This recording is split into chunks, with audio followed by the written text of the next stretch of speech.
Assalamualaikum warahmatullahi wabarakatuh.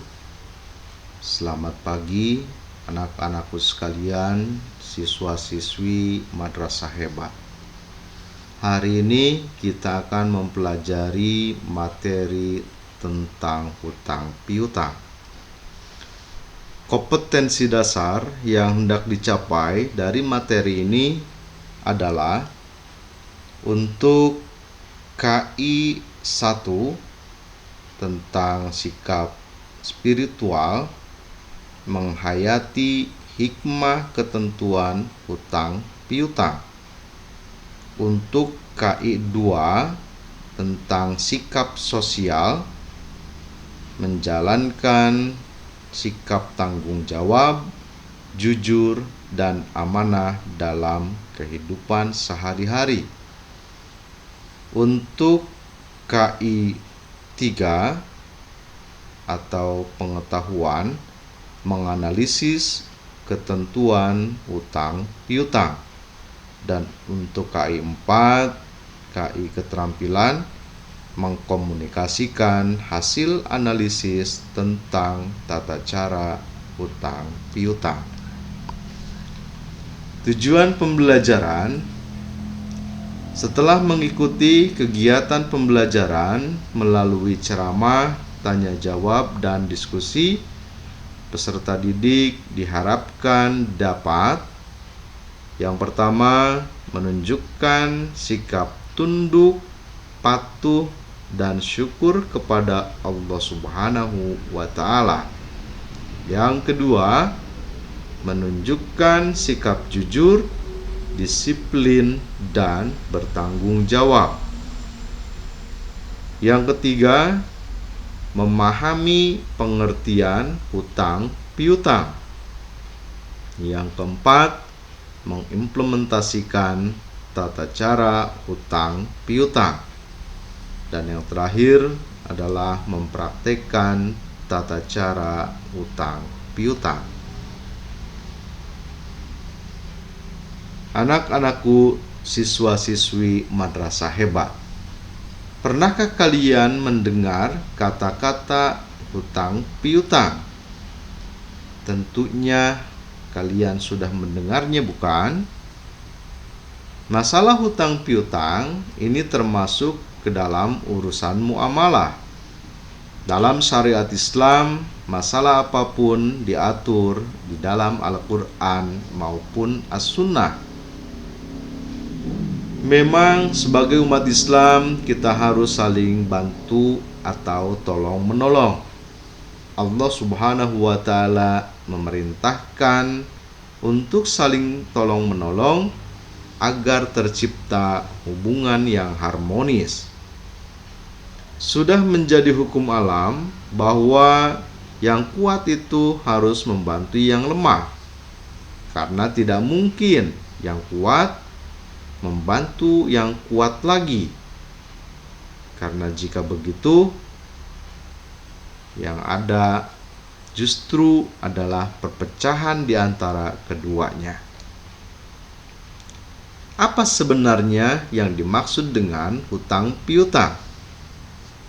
Dalam syariat Islam, hutang piutang mempunyai arti memberikan sesuatu kepada seseorang dengan perjanjian bahwa dia akan mengembalikan sesuatu tersebut dalam waktu yang telah ditentukan. Hukum hutang piutang.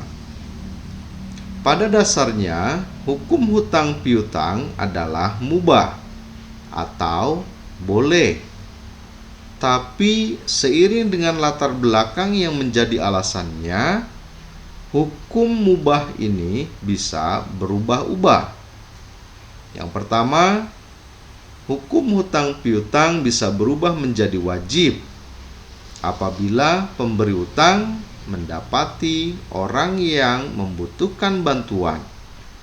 Contoh, memberi hutang kepada tetangga yang membutuhkan untuk operasi demi kesembuhannya dari suatu penyakit, sementara yang berhutang tidak ada yang menolong.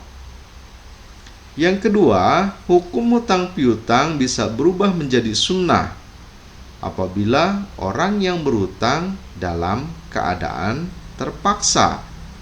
Contoh, utang makanan pokok demi untuk memberi makan keluarganya. Dan yang terakhir, hukum hutang piutang bisa berubah menjadi haram apabila orang yang memberi hutang mengetahui bahwa penggunaan hutang tersebut adalah untuk hal-hal yang dilarang agama. Misalnya, hutang untuk membeli minum-minuman keras, hutang untuk berjudi, atau lainnya. Dasar hukum yang digunakan untuk hutang piutang diantaranya ada dinyatakan dalam Quran Surah Al-Ma'idah ayat 2. A'udzubillahi minasyaitonirrajim. Bismillahirrahmanirrahim. Wa ta'awanu 'alal birri wat taqwa wa la ta'awanu 'alal itsmi wal udwan. Shadaqallahul azim. Dan hendaklah kalian tolong-menolong dalam kebaikan dan ketakwaan, dan janganlah kalian tolong-menolong dalam pelanggaran dan dosa. Hadis yang diriwayatkan oleh Ibnu Majah ada menyatakan, tidaklah seorang muslim memberi pinjaman kepada muslim yang lain 2 kali pinjaman, kecuali seolah-olah dia telah bersedekah kepadanya 1 kali. Anak-anakku sekalian, siswa-siswi madrasah hebat, berikutnya adalah tentang ketentuan hutang piutang. Dalam kehidupan bermasyarakat, sering kali terjadi pertikaian antar warga. Salah satu penyebabnya adalah kurangnya pemahaman mereka tentang ketentuan hutang piutang menurut Islam. Maka, untuk menghindari perselisihan yang tidak diinginkan, kedua belah pihak perlu memperhatikan hal-hal sebagai berikut. Yang pertama, ketentuan hutang piutang adalah lebih baik dituliskan dan dipersaksikan. Hal ini sesuai dengan firman Allah Subhanahu wa taala dalam Quran Surah Al-Baqarah ayat 282, yang artinya, wahai orang-orang yang beriman, apabila kamu bermuamalah tidak secara tunai untuk waktu yang ditentukan, hendaklah kamu menuliskannya, dan hendaklah seorang penulis di antara kamu menuliskannya dengan benar. Ketentuan yang harus dipahami yang kedua adalah pemberi hutang tidak boleh mengambil keuntungan atau manfaat dari orang yang berhutang.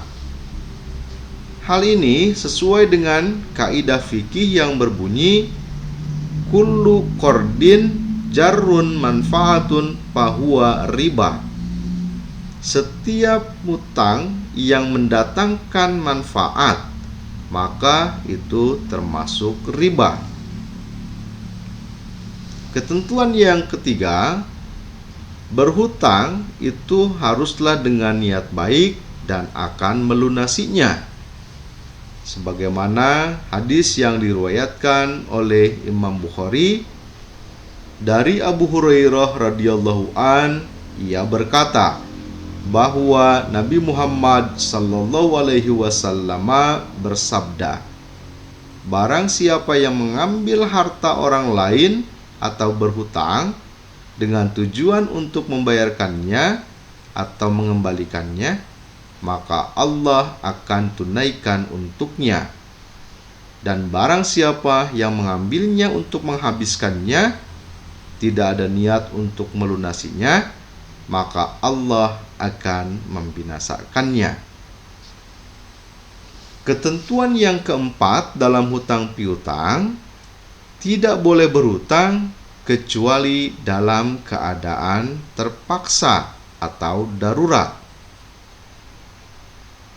Ketentuan yang kelima, jika terjadi keterlambatan karena terdapat kesulitan keuangan, hendaklah orang yang berhutang memberitahukan kepada orang yang memberikan hutang.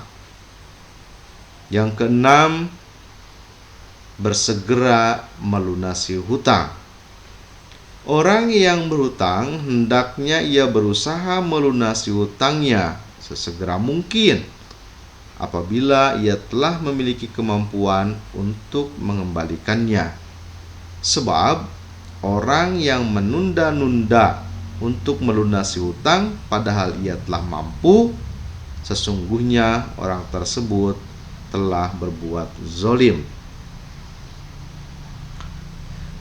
Yang terakhir, bagi orang yang memberikan hutang harus ada kerelaan memberi penangguhan waktu atau tempo jika orang yang berhutang sedang mengalami kesulitan. Sebagaimana dinyatakan dalam Quran Surah Al-Baqarah ayat 280 yang artinya, dan jika orang yang berhutang itu dalam kesukaran, maka beri tangguhlah sampai dia mempunyai keleluasaan, dan menyedekahkan sebagian atau semua hutang itu lebih baik bagimu jika kamu mengetahuinya. Demikianlah anak-anakku sekalian, siswa-siswi madrasah hebat, pembahasan kita tentang hutang piutang. Mudah-mudahan ada manfaatnya dan bisa diamalkan dalam kehidupan sehari-hari. Assalamualaikum warahmatullahi wabarakatuh.